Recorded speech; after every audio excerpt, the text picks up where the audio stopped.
Pero 12, kahit 12 kaya, pakyawan. Ito, narito ngayon ang Secretary ng Department of Agriculture.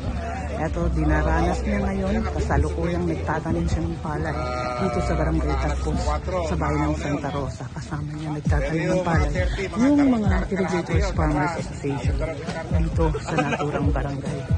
Purpose ng pagtungo niya rito para nga raw maranasan kung ano yung nararanasan ng ating magsasaka sa hirap ng pagtatanim. So yan po.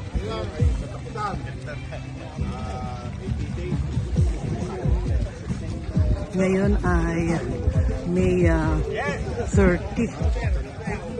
So after 3 months, pupuntahan natin itong mga tinanim niya kung maganda yung iniani. Video ba, Sir Limberta? Foto lang. Foto lang. Foto lang. Foto lang.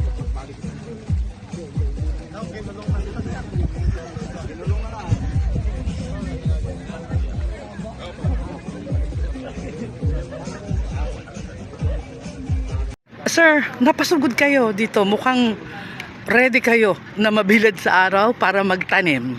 Well, hindi naman, sanay naman tayo sa araw, no? Kaya lang usually sa bundok ako, pero napaka-importante yung punta ko dito ngayon para makita ko first hand kung paano ba magtanim at ano yung mga diskarte ng ating mga farmers, no? Pagkatulad dito, yung mga farmer dito, yung isa sa mga pinakamagagaling sa Pilipinas at tataas ng yield. So gusto ko malaman ano ba yung meron sila, ano ba yung dapat gawin, ano ba yung paano maramdaman din yung hirap at pagod, no, ng ating mga magsasaka. At ako mismo nga susulong at didiskarte at malamang madapa, mabasa, maputikan, okay lang ho yan. Basta kailangan, ang importante matuto at malaman ko, na-experience ako personally kung paano ang dapat gawin at ano yung talagang pawis at tiyaga ng ating mga magsasaka.